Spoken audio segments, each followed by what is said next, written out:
Okay, welcome everybody to this week's installment of the California Dreams Technical Seminar Series.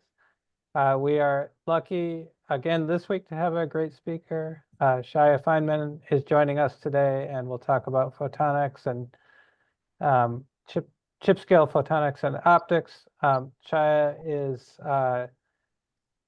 ASML Seimer Chair of Advanced Optical Technologies and Distinguished Professor in Electrical and Computer Engineering at the University of California, San Diego.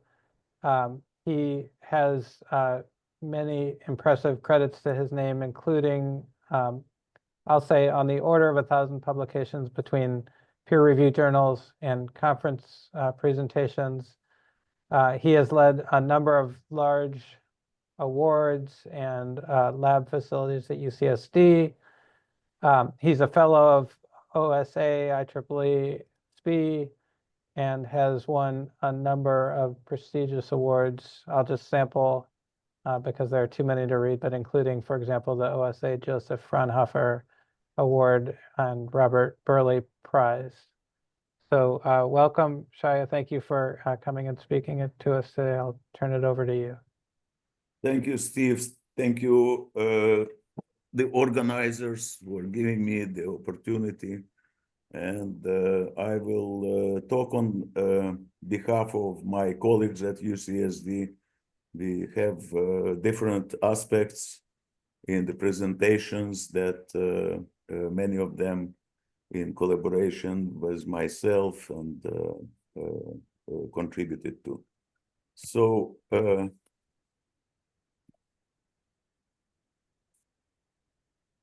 slides don't want to move. So first, I'd like to justify why chip scale photonics is important. And here I highlighted three different areas. One is data centers. This goes historically to the time I was deputy director of NSF Engineering Research Center, where we, for the first time, introduced the concept of optical circuit switching in data centers with my colleague Amin Wadat, who is currently Senior Vice Chancellor, Vice President for Networking at Google.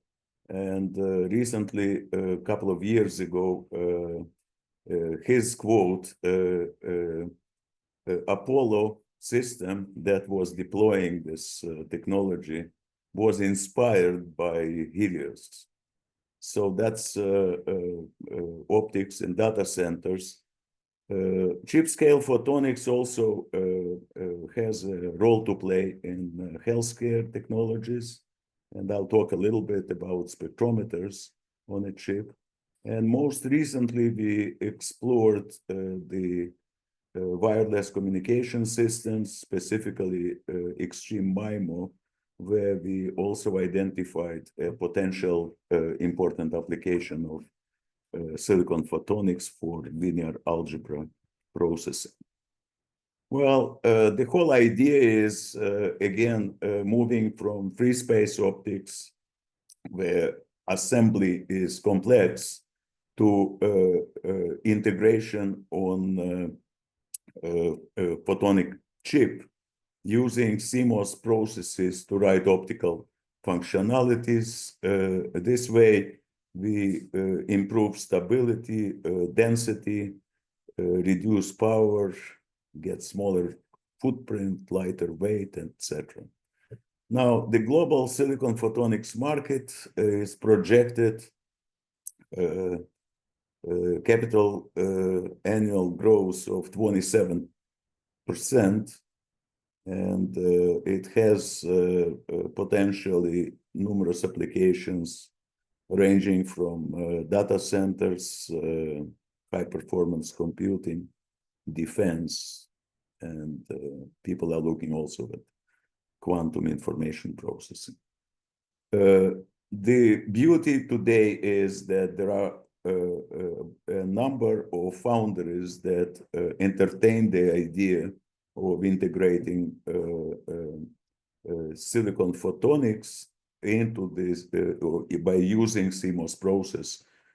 Some of them are monolithic, and we, in particular, are interested in exploiting Global Foundry's monolithic process of 45 nanometers.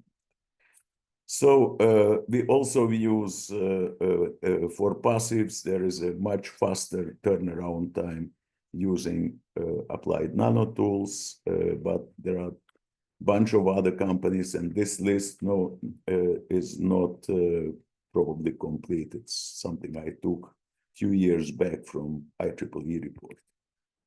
Now, my outline is going to be, first I'll talk a little bit on CMOS-compatible nonlinear materials, focusing on silicon-rich nitride, silicon SRN. Then I will give a couple of examples of circuits and systems on a chip, specifically spectrometers, Fourier transform spectrometers. And as part of future outlook, I'll present some work we did on linear algebra accelerators for MIMO and ChatGPT, as well as I will present some work we did on workforce development, building an integrated photonic education kit, IPEC. So little bit back on the nonlinear optics, the polarizability. Here I have only 3 terms in Taylor expansion. Polarizability of the medium has a linear chi1 term, quadratic chi2, and cubic chi3 term. Now, these are actually very useful for different areas like electrostatic, just to electrostatically to tune the index. Pochels is well known for optical modulators. Second harmonic generation, these are 3 for the second order nonlinearity. And similarly, there is electrostatic and quadratic. Pochels is linear. Care effect is quadratic, exploiting the chi3. And also, if you apply DC field, you can generate second harmonic, and it's called electric field induced second harmonic generation. And of course, you can generate third harmonics. Now, the most interesting part that we are exploring in this content of modulators is superposition of a strong DC field and a much lower AC field to be comparable with CMOS electronics. So with this superposition, we basically use the DC field as induced dipole onto the chi3 material. And as a result, we can achieve much higher index modulation as opposed to pure quadratic effect or even in Pochels effect. So can we explore Foundry compatible materials to achieve this modulation paradigm? And here I have a comparison of a few materials: crystalline silicon, lithium niobate, stoichiometric silicon nitride, and the silicon-rich silicon nitride that we are developing.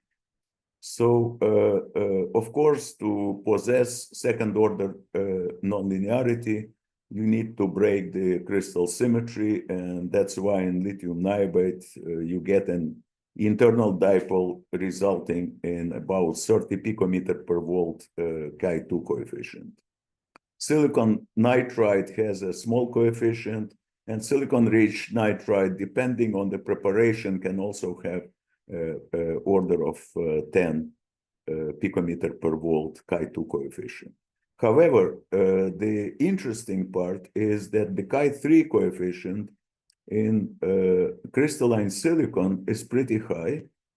In silicon nitride stoichiometric is about 2-3 orders of magnitude smaller, but in silicon-rich nitride is comparable if not higher, than in crystalline silicon. However, the disadvantage, why not use crystalline silicon, is the two-photon absorption. You need to be operating at 2200 nanometers to avoid two-photon absorption. In silicon-rich nitride, we can tailor the absorption peak to be below this two-photon absorption at 1200 nanometers. So that's a huge advantage. And of course, silicon nitride can be CMOS compatible. In contrast, lithium niobide, it's still, there is thin film lithium niobide on buried oxide films, but it's not a routine CMOS compatible. Now, lithium niobide also has a disadvantage that at 10 milliwatts, it starts getting optical damage, or what we used to call photorefractive effect. And in silicon, at 100 milliwatts, we start seeing the two-photon absorption. So again, silicon-rich nitride is a good material. We have been developing it for the past 20 years or so, and most recently, we advanced in this material quite a bit, and I will be reporting some of the results that we achieved during the past couple of years. So the first thing is, how do we measure this third-order nonlinear response? So it's very simple. This is a microscope photograph of our device. It's a grating coupler in, a waveguide of certain lengths, and the grating coupler out. And what we do is we introduce a laser, a pump laser, by amplifying using EDFA, and the signal that are combined and introduced through the grating onto the chip on this long waveguide. Now we vary the lengths 0.3 to 0.4 and so on millimeters. And depending on the lengths, we get different efficiency. And basically, we are looking at optical spectrum analyzer, expecting to get the idler signal, depending on the strength of the idler signal, and knowing the lengths and geometry, we can extract the chi-3 coefficient. And that's typical OSA output, the pump, the signal, and the idler, and you can also see a second idler resulting of signal and pump being, again, signal becomes the pump becomes the signal, and the idler appears on the other side. So in any event, from this analysis, we extract the chi-3 coefficient, and you can clearly see that depending on the content of silicon and silicon-rich nitride, the chi-3 coefficient increases. Not surprising at all, following Miller's rule, chi-3 is proportional to the linear susceptibility to the force power. So the higher the index, the higher the chi-3 coefficient. So, and that's clearly seen on this plot. From this data, we can estimate the nonlinear optical coefficient N2, which is also high. One thing to note is that crystalline silicon has a chi-3 coefficient around 3 times 10 to the minus 19, and silicon-rich nitride with index of 3.2 is surpassing the value of crystalline silicon. So that's good, but not always everything is good. So we'll see what we get later. So this is a study of optical power change at the output of the waveguide as a function of input power change. So input power change, we start from 1.5 milliwatts, and then we increase it to the value corresponding to about 15 dB. And you can clearly see that there is some nonlinear absorption appearing here. So that was kind of not a positive response. So we tried to understand it deeper and get rid of it. So first of all, no nonlinear losses were observed at 2.5 index. So whenever the index is lower than 2.5, there is no worry about nonlinear absorption. Now, once we were kind of thinking, is it a two-photon absorption? Maybe. So, but we didn't observe it when we operated with ultra short pulses of 200 femtosecond with 5 kilowatt pulsed power laser, peak power laser, and you can clearly see no nonlinear absorption. So we went on to do more in-depth study, and in the in-depth study we used the same waveguides, but in this case we synthesize a very complex waveform of the optical signal. So first we generated about 200 picosecond, 200 nanosecond pulse, this white pulse, followed by a sequence of ultra short pulses of about 200 picosecond. We call it like comb of short pulses, spaced in time. So it's kind of pump probe experiment, but it's all done with the same beam. So with this modulator, we introduce this sequence of optical signals into the waveguide and measure the output. Now, the front edge of this pulse is about 50 picoseconds, so it's very fast here.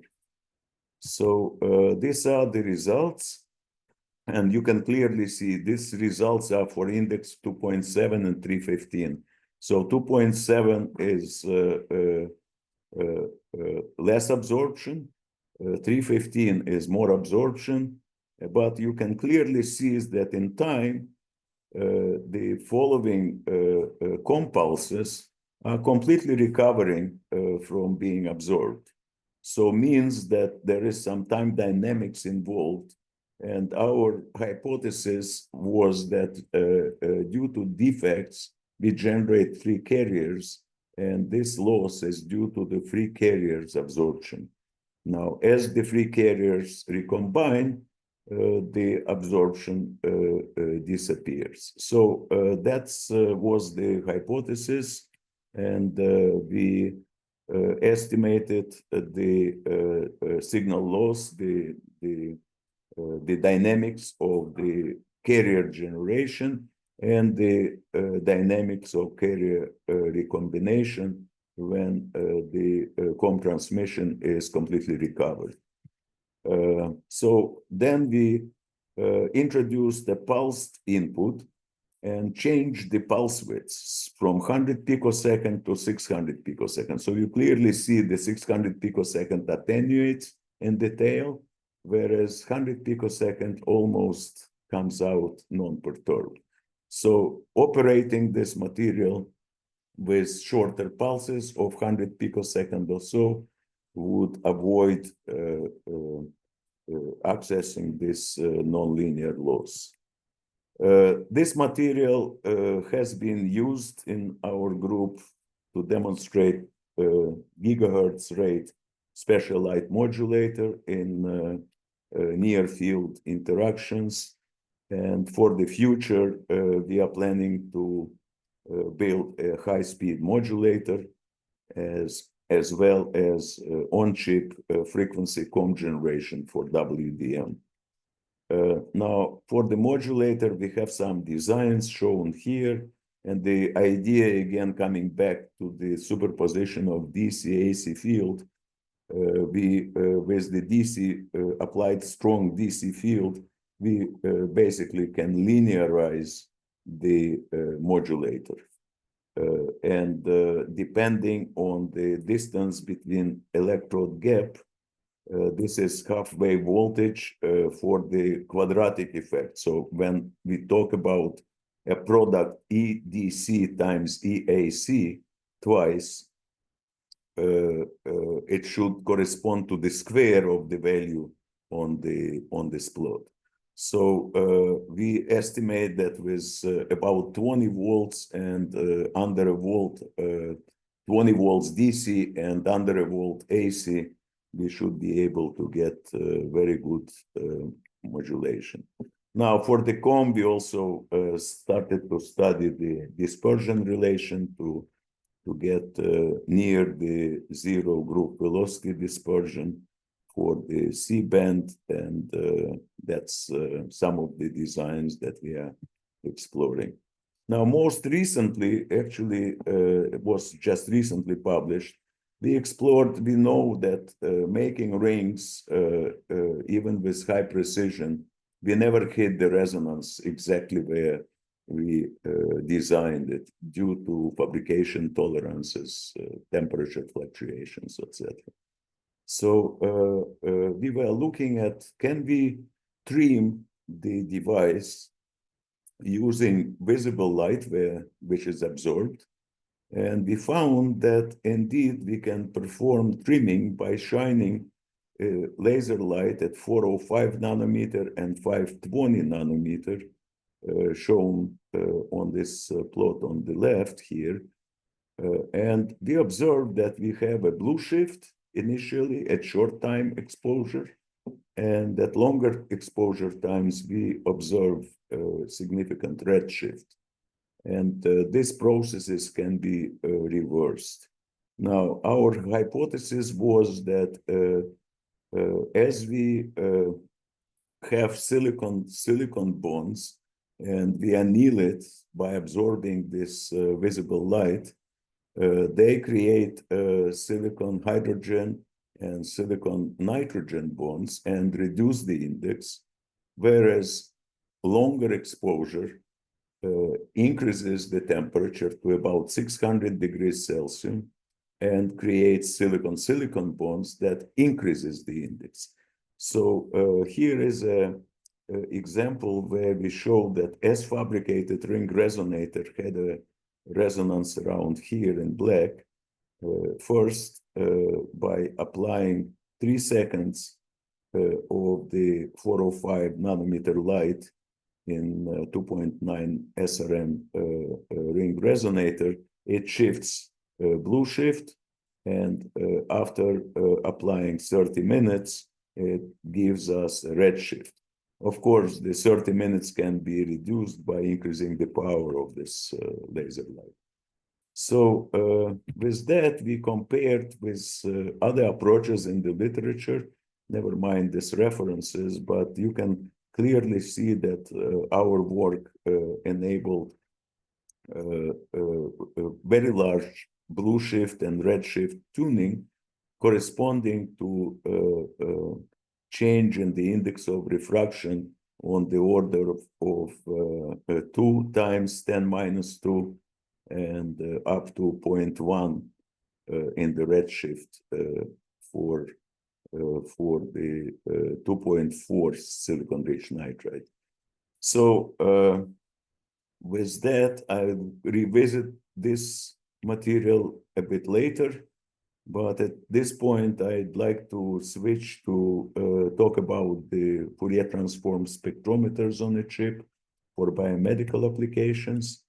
And this is a simple Mach-Zehnder device where we put heaters to change the optical path lengths in the Mach-Zehnder interferometer, such that input optical signal that can be broadband will experience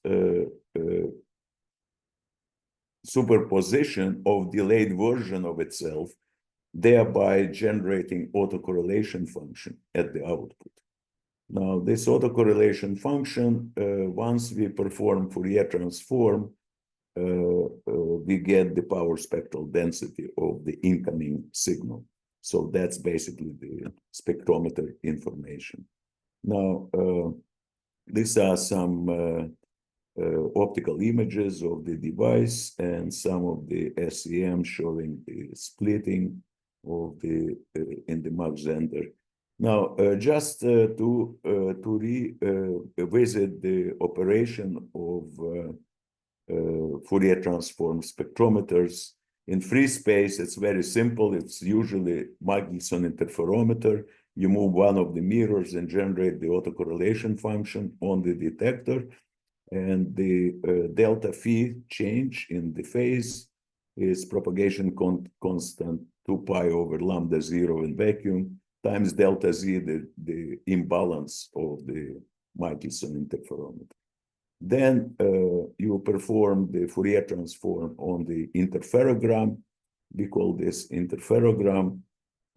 Perform an inverse Fourier transform, and you end up with power spectral density. So that's the goal function.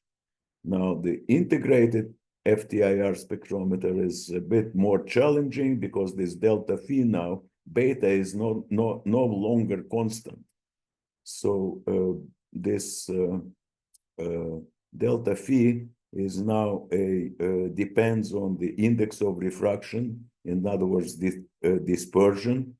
And since we tune it thermally, it also changes as a function of temperature. The lengths of the arms of the spectrometer, arm 1 and arm 2, also as a function of temperature. And to reveal this mysterious dependence, we need to consider a bunch of different parameters: waveguide dispersion, chip scale fabrication imperfections, non-linearity of thermo-optic coefficient, and thermal expansion of the waveguides. So this challenge was taken care of by simply accounting for all these effects, and you can clearly see that as detected, the autocorrelation function is even asymmetric, whereas in simulation for spectrum we used in the experiments, which was derived from EDFA, is symmetric in simulation, but in measurement is non-symmetric.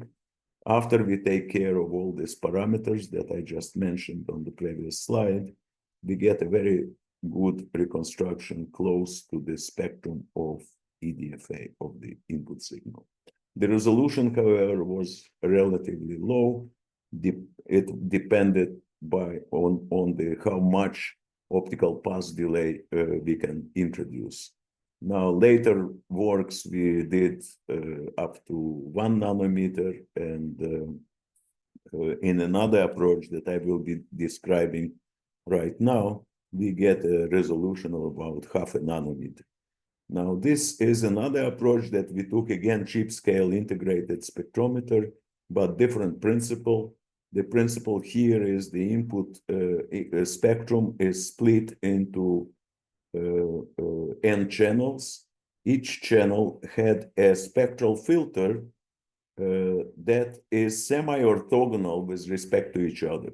In other words, the autocorrelation of the spectral filter is very narrow, determines the resolution, whereas cross-correlation should be 0. That's the goal. That's how we design this stochastic filters.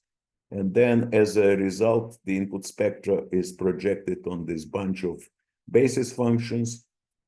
Array of detectors detects the projection coefficients, and then we do a reconstruction of the spectra using standard linear regression in the computer. So that was the beginning of what today people are calling computational spectrometers on a chip. So that's basically what a couple of SEMs showing the coupler, showing the spectral filter. It's nothing else but thin film stuck, you can think of it, that effective index, depending on the width of the part of the waveguide, gives you a different effective index in the stack of multi-layers. So here are some concrete results. This is the autocorrelation function of the spectral filters is around minus 17 dB. and the autocorrelation is quite sharp, close to fraction of a nanometer. Now, in practice, in experiments, we observed that we can resolve about 0.45 nanometer through the 180 nanometer span of the bandwidths. So that's basically the experimental result, again, with EDFA spectrum. Now, I think I'm going to move on to the next topic, which I call future outlook on silicon photonic linear algebra accelerator. And the main idea is to see how we can apply this accelerator to extreme MIMO application, we call it Optima. Then I'll talk a little bit about ChatGPT as well. So in the emerging 5G, 6G wireless systems, there are a bunch of users and a bunch of antennas that collect data and communicate the data among the users or transmitting data from the base station to another base station to access the users. Now, the MIMO decoding requires inversion of the channel matrix fast enough to capture changing channel conditions. Specifically, if people are moving or cars are driving, the multipass is changing, and thereby the channel matrix changes, and we need to invert the channel matrix very fast to meet the speed of the changing environment. And matrix inversion is usually a cubic complexity.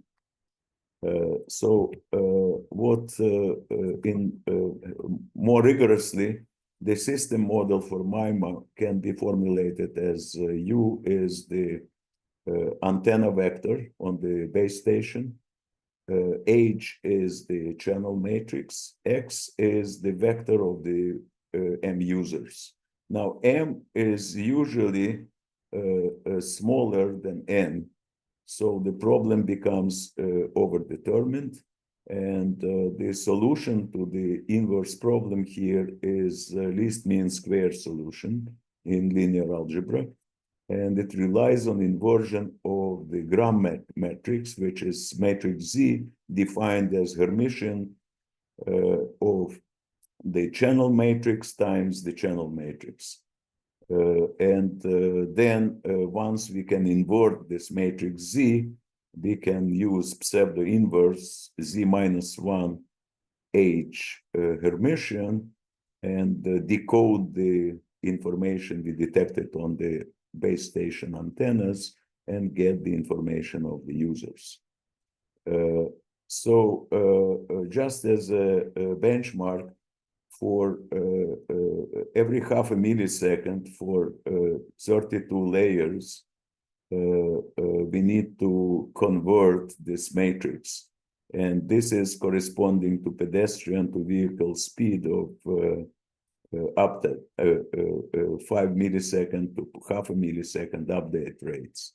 And of course, as the matrix gets larger, number of users is larger, the complexity will increase, and we will not catch up with this fast time to convert the matrix. We learned from some of our industrial friends that today's ASIC that does this channel transformation can operate with about 16 users simultaneously. So that's a challenge that we wanted to explore to overcome using hybrid photonic electronic linear algebra accelerator, which is formulated here. We take the matrix Z and divide it into diagonal and off-diagonal terms, D and E. And then using Newman series, we can formulate this matrix inversion process with this equation. or rewrite it in the recurrent equation yk, where yk is zk minus 1 case iteration. B is simply the inverse of the diagonal part of matrix Z, and A is this matrix defined here, again, can be pre-computed. So we know matrix A, we know matrix B, and we know the previous value of matrix Y, k minus 1 step. And in the simulation, we estimated we need order of under 10 iteration steps to get a good estimate of the inverse of matrix Z. So our approach is monolithic hybrid photonic electronic accelerator chip, and this is a version of matrix vector multiplier first. So what we do is we take a COM source, and then it passes through a bunch of rings resonant on different wavelengths or frequencies in the COM, and each unit has an equalization ring to get all the wavelengths equalized in amplitude, and then we use digital to analog converter ring to introduce the values of vector Y. Now, each color corresponds to different elements of the vector Y. Then it's fan out to M waveguides with M rings. Each ring imposes the matrix A11, A12, and so on coefficients on the corresponding wavelengths. And at the end, we put a racetrack that a racetrack detector that integrates all these wavelengths and detects the output of the output vector. So this is vector matrix multiplication, and I'll go a little bit in more details. One single channel. This is for equalization of the amplitude of the I's wavelengths, and this is to introduce the value of the Y's vector value, and there is a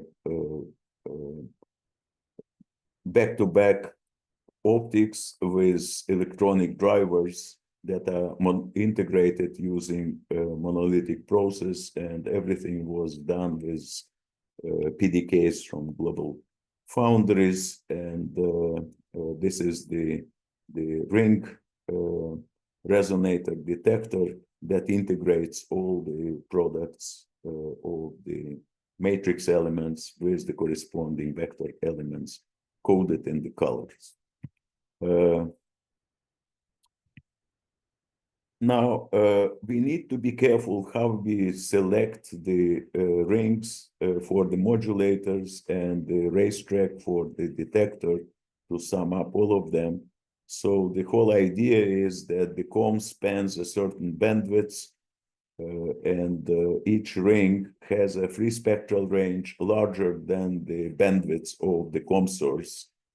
Thereby, each ring is seeing only one wavelength that it's designed for, whereas the racetrack is larger size. It's about a few hundred micron long, and it integrates all the COM lines of the source that carry the matrix vector multiplication values. To make we need matrix multiplication, so we just space multiplex them the same way as described for matrix vector multiplication. These are the columns of the matrix Y displayed in the depths of these layers. And if you recall, the algorithm, the kth iteration corresponds to the k minus first iteration through the sum of matrix B with matrix multiplication. So far we did matrix multiplication, and we basically use the ring resonator. We integrate into it.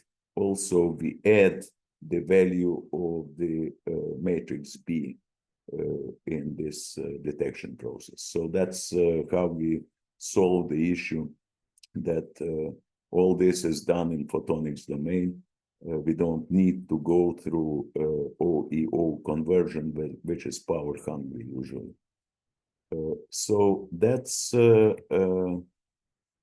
about the architectures and design of the circuits. Here is a comparison table of this monolithic photonic electronic matrix vector multiplier versus ASIC matrix vector multiplier we took the data from Google TPU and CMOS. And there are two versions. One is 28 nanometer and the other one, version 4, is 7 nanometer.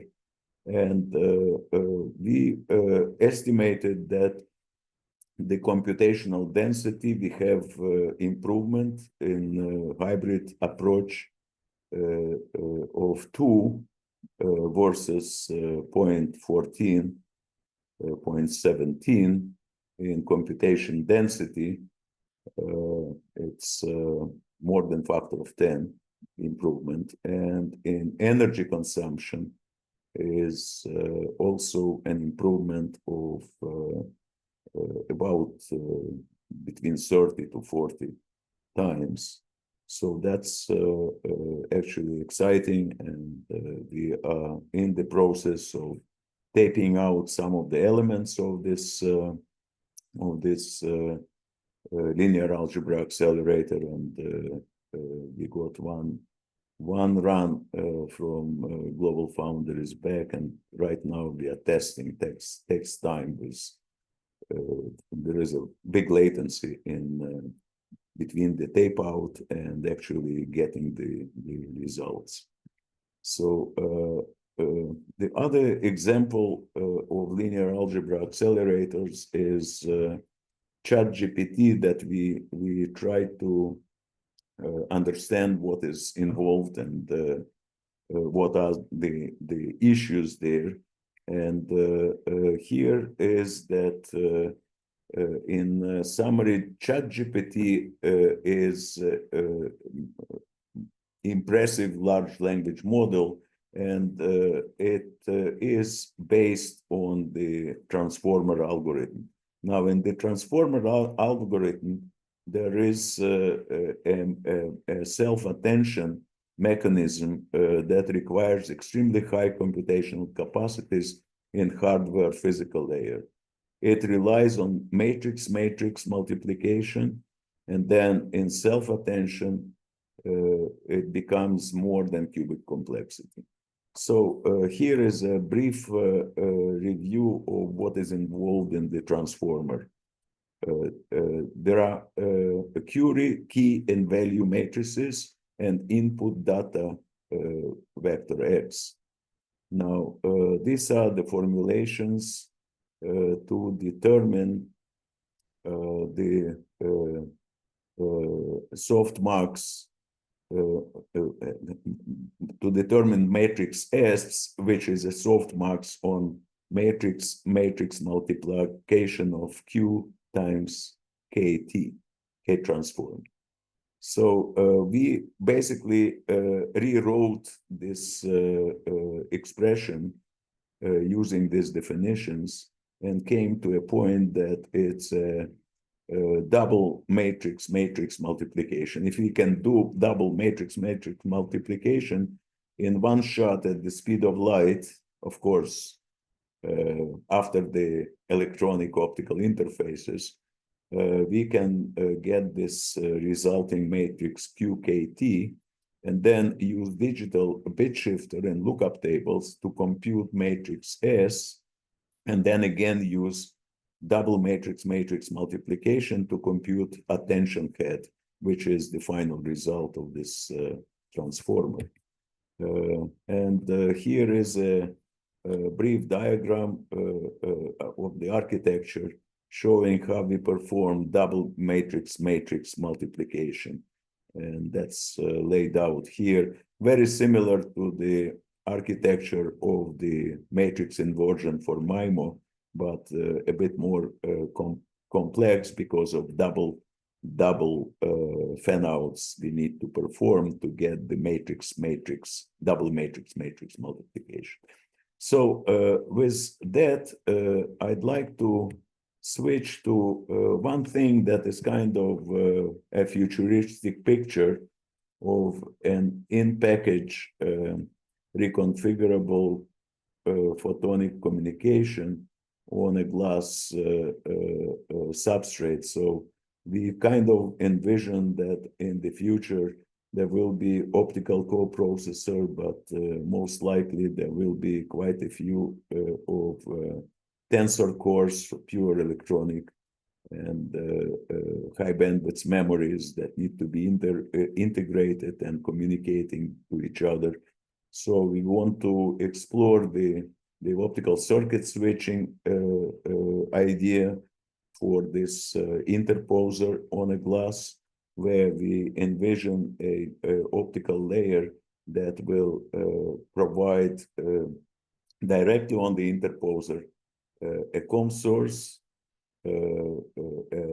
optical circuit switching chiplet, optical I/O chiplets, as well as modulators and detectors on the same interposer. So that's something that we are working on with my colleagues, and hopefully we'll get some concrete results in the future. Just to notice, this platform would benefit tremendously from the silicon-rich nitride because it may enable generation of COM source, it may enable modulators, and with ability of creating silicon germanium detectors on the same platform, we could get detectors as well. So with that, I'd like to move to the last topic on workforce development. And this was actually motivated about, I think 6-7 years ago when we started this project, motivated to educate the undergrad students in the lab when the silicon photonics became a technology that requires workforce. So let me get to it. So the reason was that silicon photonics is evolving into commercial market. Hands-on training is not available, at least in UCSD. We have a very strong photonics program, but we didn't have much for the students. And also in industry, there might be interest to retrain some of the personnel to get familiar with silicon photonics. So our vision is to make a education kit, and which will provide a cost-effective solution to students and hands-on experience to many others in integrated photonics technology. Now, what does this kit have? Has a bunch of different gadgets. Has a spiral, has couplers, has rings, has Mach-Zehnder interferometer, and so on. It has heaters on top of it, so we can tune the properties of the gadgets that under investigation. And it's relatively easy to use because it's all packaged. And it's became quite popular during the COVID when we couldn't have students coming to the lab, but they could access this gadget through internet and make some measurements remotely. So this is kind of where we are. It's a full package of silicon photonic chip sitting here on the PCB board, and there are some electrical wire bonding connections to the socket, and there is a fiber array of 16 fibers that are integrated with silicon photonic chip through gratings. Everything is packaged, robust, and the outputs of the fibers give you access to different elements on the chip. So we recently also developed this packaging setup in our chip scale photonics testing facility, and we routinely operate our chips with this capability to make life easier in alignment and not to deal with single fiber alignment. So what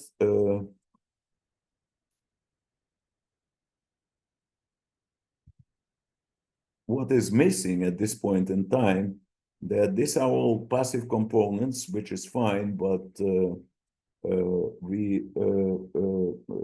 whoever uses it needs sometimes an optical spectrum analyzer, which is expensive, and a light source, and also a detector.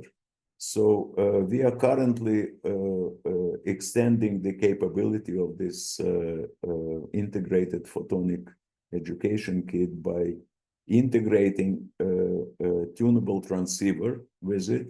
And the transceiver is not expensive at all. And also we plan on integrating one of our spectrometers instead of OSA to have a spectrometer on the same chip that will be used to analyze, for example, the ring resonator or Mach-Zehnder interferometer as a function of frequency, optical frequency response. So that's the plan.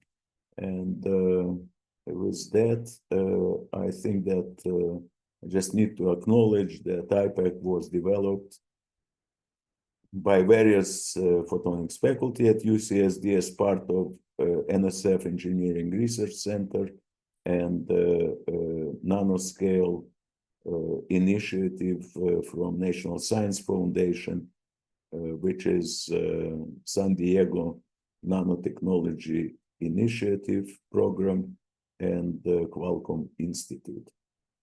With that, I will put my slide of the summary that basically summarizes what I mentioned, and I will put acknowledgement to my colleagues, students, funding agencies, and UCSD's facilities, and I'll thank you very much for your attention. Thank you very much. Let's have a virtual round of applause for the talk, and then we can take questions. I see Priya has a hand up.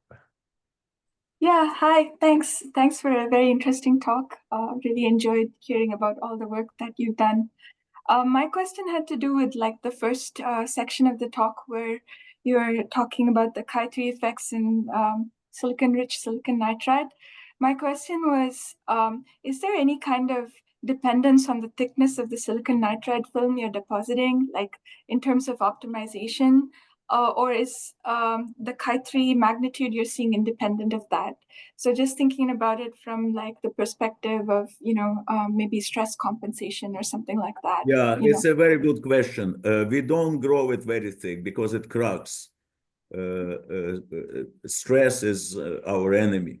So so far we succeeded the index of up to 2.6.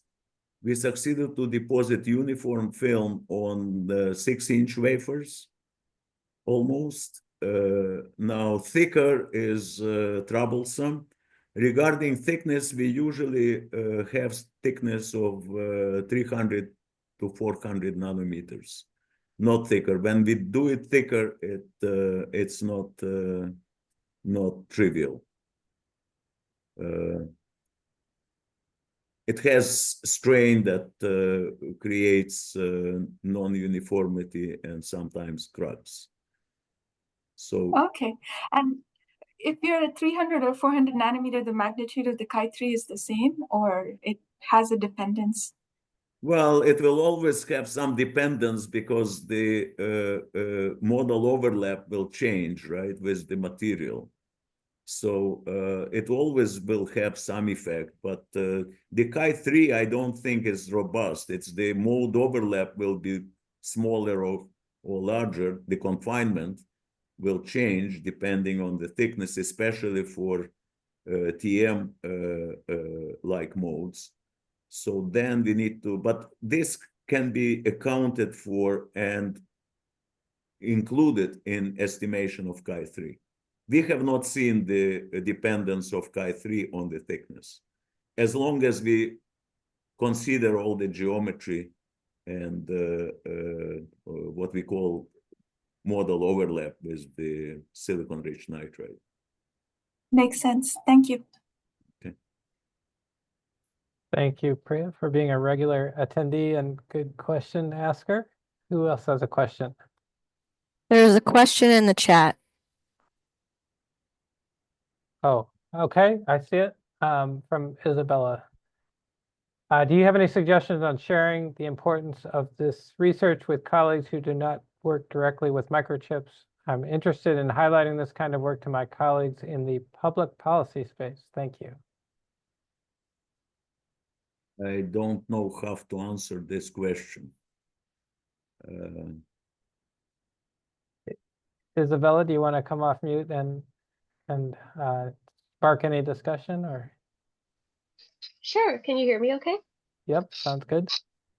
Yeah, so I guess just briefly, I do like some work in like the policy advocacy space, and I like being able to get both like students or other folks, especially in like the workforce development space, interested to see how they can see like this kind of research as something beneficial to them. So I guess like to elaborate on my question, have you experienced any like success stories or positive things that have happened trying to like share this research with the general public who maybe don't work with this kind of work, or who are like not directly in academia, or who do not work directly with this kind of innovation every day? Anyway, kind of a long question, but it's Yeah, also open-ended. I think I can answer about this IPAC, the education kit. It's very popular. I didn't mention it when I was talking, that it's very popular. We delivered quite a few to different entities, mostly technical schools that want to explore the silicon photonics platform. We developed notes for our students that go along with the chiplet, this education kit package. There was even interest from Europe for education in the students' labs.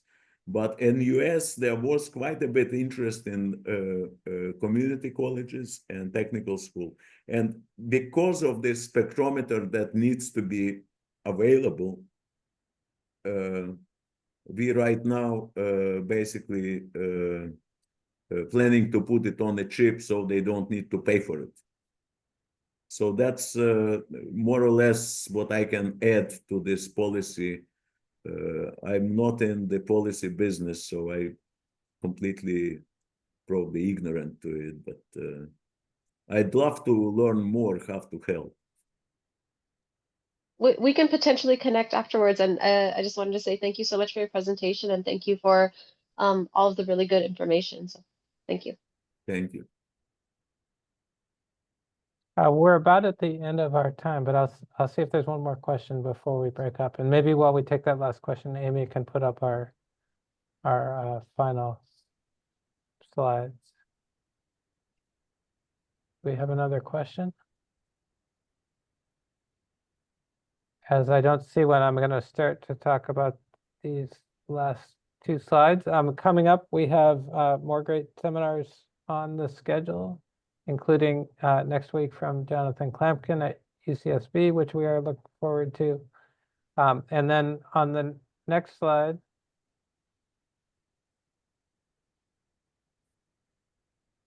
you can scan the QR code to go to our technical seminars page to register for future seminars.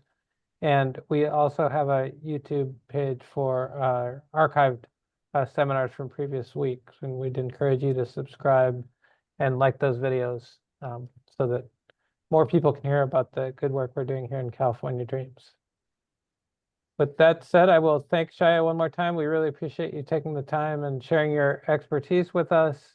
I see, before we break up, there are a few things in the chat. One is a thank you from Ajay and Mike Caney, and a question from Isabel about the QR code. You can get in touch with Amy, Isabel, for that link. If she gets it in the chat, that's fine, but otherwise we can follow up offline.